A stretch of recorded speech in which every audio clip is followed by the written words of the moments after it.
Labadiena, medicina.lt tinklalaidės klausytojai. Kaip ir kiekvieną laidą su jumis sveikinuosi aš, Viktorija. Na, o šiandien retų lygų rubrikoje kalbėsime išties įdomią temą. Tai prenataliai diagnozuojamos retos ligos bei vaisiaus ultragarsas. Tad nieko nelaukdama, skubu jums pristatyti mūsų laidos svečią. Tai Lietuvos sveikatos mokslų universiteto, Kauno klinikų vaisiaus medicinos centro vadovė, kuris stažavosi įvairių šalių, tokių kaip Danijos, Vokietijos, Švedijos ir kitų ligoninėse. Gydytoja veda ultragarso tyrimo mokymus gydytojams specialistams, dėsto Lietuvos sveikatos mokslo universitete, yra daugelio mokslinių straipsnių, vadovėlių, rekomendacijų bendraautorė, mokslinių konferencijų pranešėja, Lietuvos akušerių ginekologų draugijos narė, Šiaurės šalių vaisiaus medicinos specialistų draugijos valdybos narė ir gydytoja akušerė ginekologė profesorė Eglė Maktėjavienė. Sveiki. Sveiki, laba diena. Ačiū labai, kad pakvietėte kalbėti šitą temą. Nieko nelaukdami turbūt pradėkime ir moters nėštumas yra labai tikrai svarbus įvykis ne tik jos, bet ir visos šeimos gyvenime. Galim pridėti net ir specialistų gyvenime. Deja, net 4-6% atvejų nustatoma patologija. Tai kaip dažnai jūsų praktikoje būna ta nustatoma patologija vaisiaus būtent? Su vaisiaus patologija aš susiduriu kiekvieną dieną, galbūt todėl, kad mes dirbame perinatologijos centre, kurie Lietuvoje yra du, tai yra Vilniaus ir Kauno perinatologijos centras ir į šios centrus atsiunčia pačias sudėtingiausias pacientės. Tai mes susidurėme tiek su chromosominė vaisiaus patologija, tiek su vaisiaus vystymosi patologija. Tai gali būti mažas nėštumas, tai gali būti jau pažengusi nėštumo savaitė. Taip pat šios moterys gimdo 3. lygio perinatologijos centruose, vadinasi, mes jas matome gimdymo metu ir po gimdymo. Žinoma, kad retų ligų diagnostika yra apsunkinta ir dažnai diagnozuojama vėlai, tačiau tarsi prenatalinė diagnostika yra anksčiausias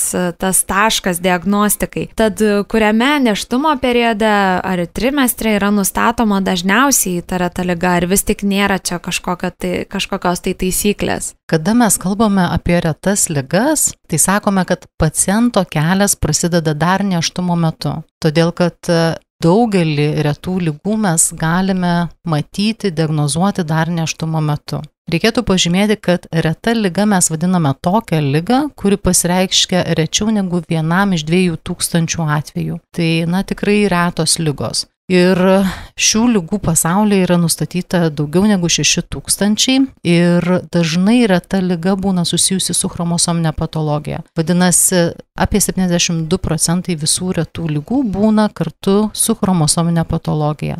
Nėštumo metu ultragarsinis tyrimas pirmasis yra atliekamas 11-13 savaitę ir tuo metu, ko gero, mes dažniausiai įtariame, kad yra kažkokia tai patologija su vaisiumi. Dėl to tos moterys yra atsiunčiamos į perinatologijos centrus. Antroji ultragarsinė patikra yra atliekama antroji nėštumo trimestrų trečdaliu apie 18-20 nėštumo savaitę. Dėl to daugelį tų ligų mes ir pastebime pirmuoju nėštumo tuo laikotarpiu ir atliekame tam tikrus tyrimus. Reikia pasakyti, kad ne visos ligos retos ar neretos gali būti nustatomos nėštumo metu.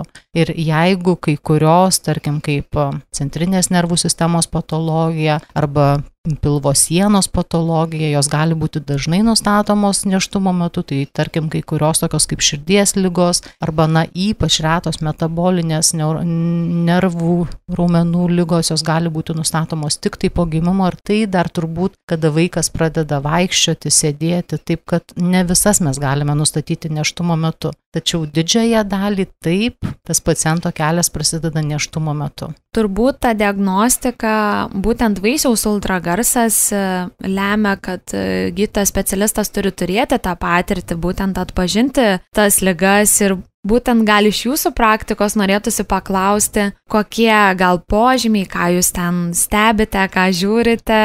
Čia smalsumo vedama klausiu.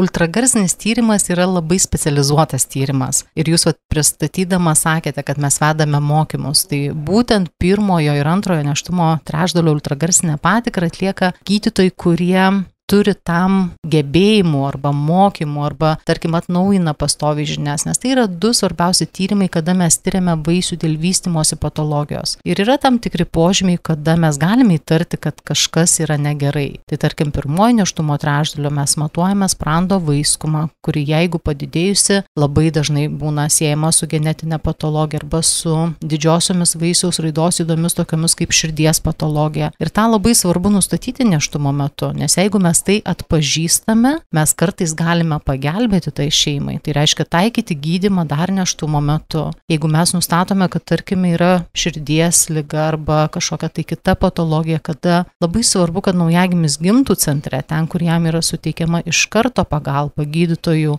specialistų. Į šių retų ligų diagnostiką ir gydymą ir pagalbą dažniausiai įsijungia labai didelė komanda. Tai ne tik tai akušeriai ginekologai, tačiau tai gali būti ir genetikai, ir vaikų neurochirurgai, kardiologai. Vadinasi, apie tą ligą, diagnostiką, gydymas mes jau kalbame labai ankstyvame nėštume ir stengiamės tai šeimai padėti. Prabilote tarsi apie tą diagnostiką, ar yra kažkokie specialūs algoritmai, kuriais naudojatės, ar vis tik čia jau patirtis žaidžia? Tai pirmiausia, visą laiką yra tam tikri algoritmai, tarkime, mes ultragarsu vaisių tyriame naudodamiesi tam tikrais algoritmais. Ir yra tam tikra struktūra, ką mes privalome pamatyti nėštumo metu, ko kartais negalime pamatyti nėštumo metu. Tačiau jeigu šiandieną kalbame apie retas ligas, tai turime kalbėti, kad šitų ligų diagnostika yra kartais ir labai sudėtinga. Tarkim, jeigu kai kurios genetinės ligos arba kai kurios vystymosi patologijos yra labai lengvai diagnozuojamos, tačiau yra ir tokių, kurios nustatyti labai sunku. Dėl to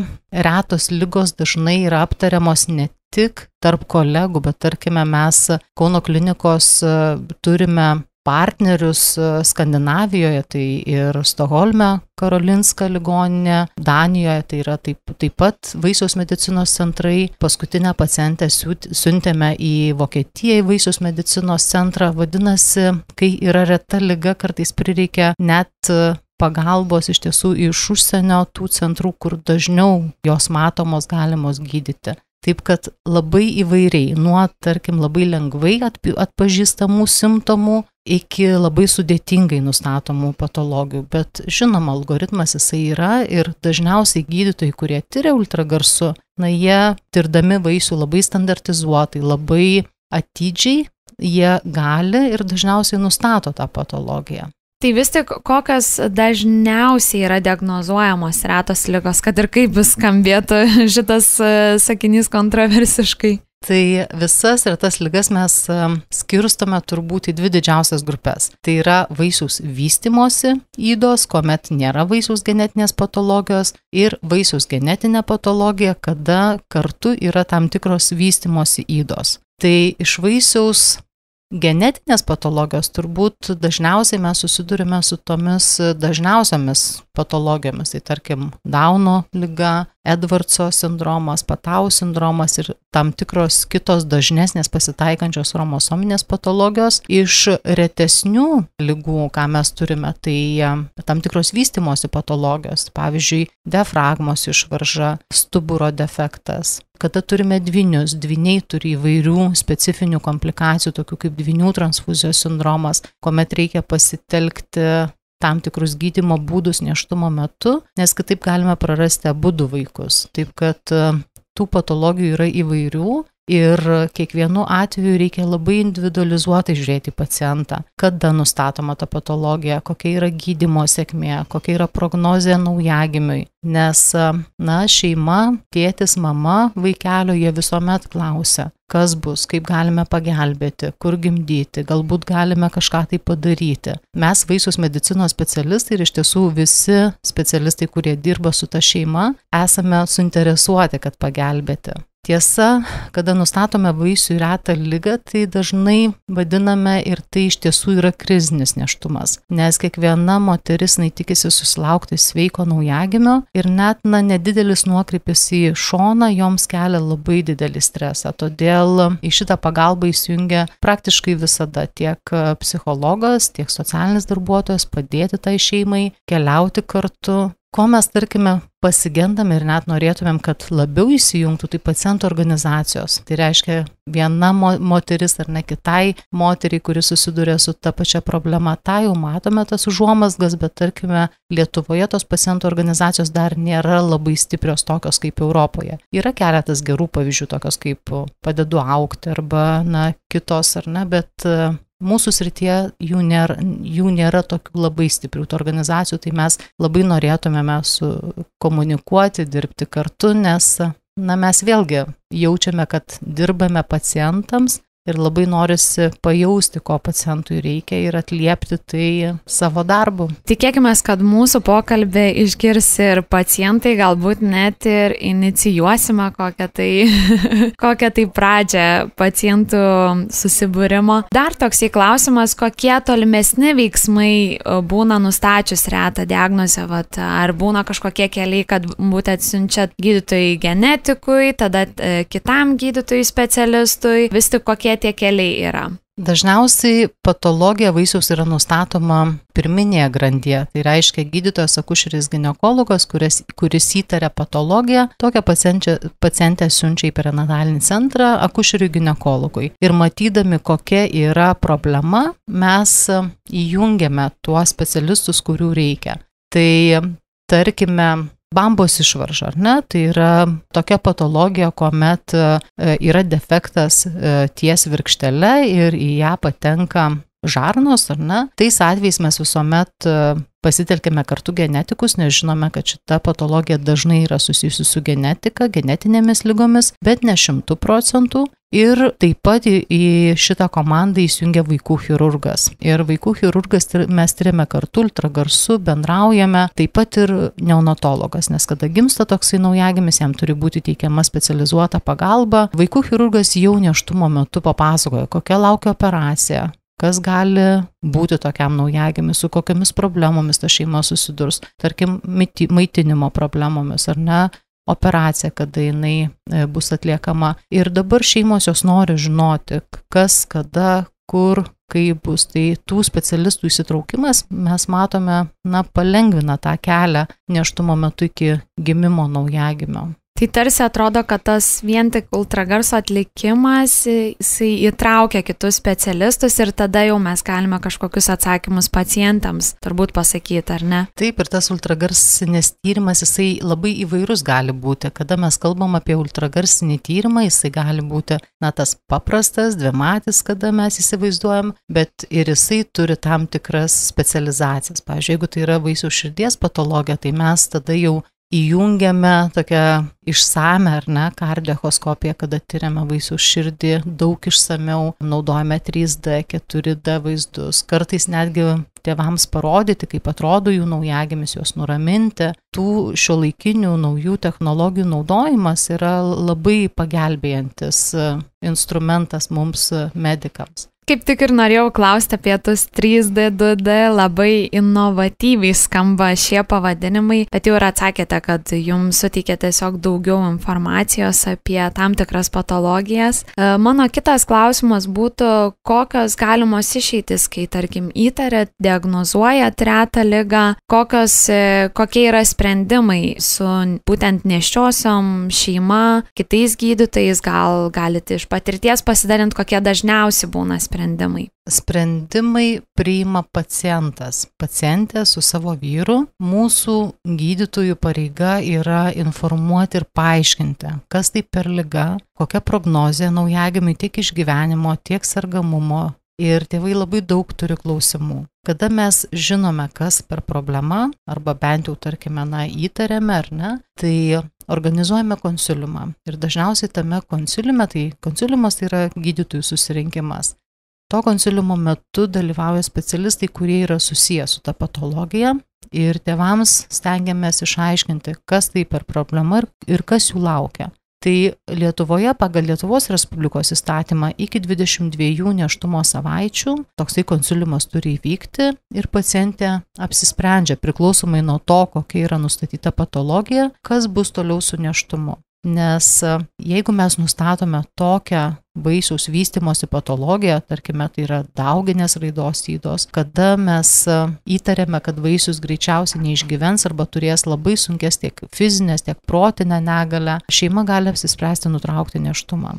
Ir Lietuvoje dažnai pasirenka pacientės šitą būdą. Bet jeigu yra nustatoma tokia patologija, kuri yra suderinama su gyvybe, kurią galima koreguoti nėštumo metu, visuomet su šeima aptariame ir šitas galimybės. Tarkime, diafragmos išvarža, ar ne, tai yra didžioji vaisiaus raidos yda, kada pacientė gali apsispręsti nutraukti nėštumą, nes įvairiai gali baigtis tokia patologija, ar ne, ir naujagimio žūtimi, ir jisai gali išgyventi, bet turėti įvairių problemų. Tačiau paaiškiname, kad nėštumo metu yra galima vaisiaus chirurgija. Tuo metu yra įvedamas toksai balionėlis vaisių į trachėją, kuris skatina vaisiaus plaučius augti, kad nesivystytų plaučių hipoplazija, ir išeitys gali būti geresnės po tokio gydymo. Vadinasi, mes aptarėme visas galimybės, kurios gali būti nėštumo metu taikomos ir kokia prognozė gali būti. Tai šeimos įvairiai pasirenka ir paskutiniu metu gerėjant diagnostikai, didėjant tos vaisiaus chirurgijos galimybėms, pacientės vis dažniau renkasi šitos būdus. Paskutinę pacientę mes turėjome, kuri nešioja dvynukus ir vienas iš jų turi spina bifida, tai yra nervinio vamzdelio defektą, ir jai tam vaisiui nėštumo metu 28 nėštumo savaitė buvo atlikta fetoskopinė neurochirurginė operacija dar jam esant gimdoje. Tai reiškia, kad atlikus tokią operaciją šitos ligos prognozė yra daug geresnė. Tai tikimasi, kad ir vaikščios tas vaikas ir galės laikyti išmatas, šlapintis normaliai, vadinasi, gyvenimo kokybė bus visai kitokia. Taip, kad priimant sprendimus mes aptarėme visas galimybės. Ir vaisiaus chirurgija viena yra iš jų ir ateityje tikėkime, kad galėsime pagelbėti dar daugiau galimybės naujasias medicinoje ir mes, aišku, norime, kad kuo sveikesni tie naujagimiai gimtų. Tikrai džiugu klausyti, kad mūsų centre atliekamos tokios procedūros ir tikrai, kad ta diagnozė nesustabdo šeimų toliau judėti į priekį. Tai kalbant apie pacientės, gal galit papasakoti, su kokiais lūkesčiais jos ateina, ką nori pamatyti, gal kokių įdomesnių turėjot pageidavimų ultragarso metu? Dažniausiai ultragarsinės patikras ateina moteris kartu su vyru ar partneriu. Tiesa, į šitas patikras mes nerekomenduojame vestis mažų vaikų, nes šių patikrų metu tiek pirmojo, tiek antrojo nėštumo trečdalio metu gali išgirsti šeima tam tikrą tokią informaciją, pavyzdžiui, kad vaisius nesivysto ar yra kažkokia tai problema. Tai patikrų metu dažniausiai prašome to nedaryti. Tačiau jeigu viskas gerai, pats šeima atvyksta, tarkim, trečiojo nėštumo trečdalio, kada mes vertiname, kaip vaisius auga, kokia yra padėtis, tuomet dažnai atvyksta visa šeima, ar ne?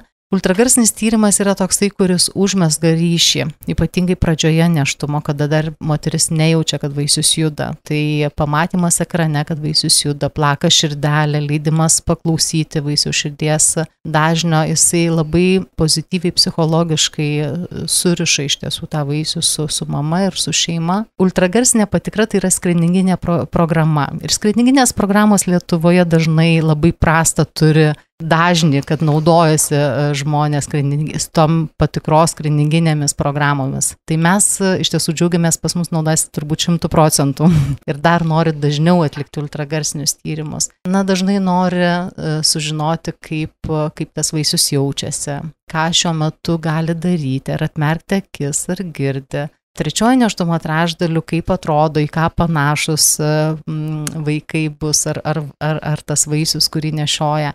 Mes, aišku, kartais labai dažnai tikriau palepiname moteris, jeigu vaisius guli gražiai ir tai neužtrunka ilgai, tai tą 3D ne tik tai diagnostiniais tikslais, bet atliekame ir parodinami, kaip atrodo jų būsantis naujagimis. Tai teikia labai daug džiaugsmo šeimai ir mes iš tiesų taip pat stengiamės, kad tas laukimas jų būtų ne tik sklandus, bet ir džiaugsmingas. Tai turbūt dažniausiai tokie klausimai, norai, nuotraukėlės ir įsiamžinti. Dabar vėlgi tos pačios šiuolaikinės technologijos, tos pačius 3D vaizdus jau galima spausdinti 3D printeriu. Taip kad medicinoje šioje vietoje galima taip pat džiaugtis tais visais naujais technologiniais laimėjimais. Nėštumas tarsi šeimos šventė, gydytojų, akušerių ginekologų šventė, bet mes turime ir kitus, ar ne, šeimos gydytojai irgi taip pat įsitraukia į priežiūrą nėščiųjų būtent. Gal turite kokių patarimų šios specialybės gydytojams, gal kaip paruošti pacientės ultragarsui, ar galbūt kažkokių pastebėjimų turite, ką norėtumėt paminėti jiems, kad atkreiptų dėmesį, kad nedelsant galbūt kada kreiptųsi? Aš pirmiausia, tai turbūt šeimos gydytojus noriu padrasinti, kad jie drąsiau prižiūrėtų nėštukes. Todėl, kad didžioji dalis nėštumų tai yra mažos rizikos. Turbūt kokie 75% yra mažos rizikos nėštumų. Ir tuomet šiuos nėštumus gali prižiūrėti šeimos gydytojas, akušerė. Tik tai jeigu didelės rizikos nėštumas privalo komandoje būti akušeris ginekologas. Tai šeimos gydytojams pirmiausia drąsosis pradėti prižiūrėti. Jos tikrai atvyks, klausys, pasitikės, nes šeimos gydytojas tai yra artimiausias žmogus, kuris yra žmogaus ar ne, nešiosios, tarkime, dėl to tą pasitikėjimą turbūt labai didelį turi šeimos gydytojai. Na, o akušeriam ginekologam šias pacientės atsiųs tada, kada reikia. Reikia įvertinti riziką, galbūt jinai gali kisti nėštumo metu ir jeigu pradėjus prižiūrėti tokią nėščią, kur yra mažos rizikos, bet išiškėjus tam tikrai patologijai, kad ir, tarkim, nustačius tam tikrą vaisiaus patologiją, retą vaisiaus ligą, tada mielai mes įsijungiame į komandą, prižiūrime, padedame ir kartu stebime nėštumą ir nėštukes. Taip, kad turbūt didžiausias patarimas tiesiog būti kartu ir prižiūrėti. Tikrai labai ačiū už visą informaciją, visą pokalbį, bet gal galėtumėt trumpai apibendrinti mūsų apkalbėtą temą, kas galbūt svarbu paminėti apie retas vaisiaus ligas. Pirmiausia, noriu pasakyti, kad nėštumas tai nėra liga. Nėštumas tai yra fiziologinė būklė, tačiau kartais, ir tai ačiū Dievui būna retai, kada jisai nukrypsta nuo normalios nėštumo eigos. Reta liga pasitaiko 3 iš 100 nėštumų, tai reiškia, tai iš tiesų gana retai ir labai svarbu pacientės laiku nusiųsti gydytoją akušerių ginekologui, tam, kuris geba atlikti šį tyrimą, kuris turi tam reikalingą aparatūrą, dėl to labai anksti galėtų įtarti, kad yra kažkokia tai problema. Jeigu yra įtariama vaisiaus patologija, ta pacientė turėtų būti atsiunčiama į vaisiaus medicinos centrus, kur dirba daugiadalykė komanda, kur dirba žmonės turintys patirties, psichologai, socialiniai darbuotojai, įvairių sričių specialistai tokių, kada reikia. Ir išsiaiškinę, kokia tai yra problema, mes visuomet stengsimės padėti šeimai nukeliauti tą kelią, galbūt su vaisiaus chirurgija, galbūt su medikamentais, galbūt su tiesiog pagalba ir buvimu kartu, kad tas nėštumas ir išnešiojimas būtų kuo sklandesnis, kad gimdymas būtų sklandus ir naujagimiui po gimimo būtų suteikiama visa reikalinga pagalba. Ir tai kartais labai daug lemia to vaiko tolimesnėme vystymėse. Tad esant retai ligai, tiesiog pasitikėti ir būti kartu. Labai noriu padėkoti, kad tokia atrodo sudėtinga tema taip šviesiai pateikėt ir taip šiltai. Ačiū Jums labai už pasidalintas žinias. Na, o klausytojams linkiu gražios likusios dienos ir iki susiklausymo. Iki pasimatymo.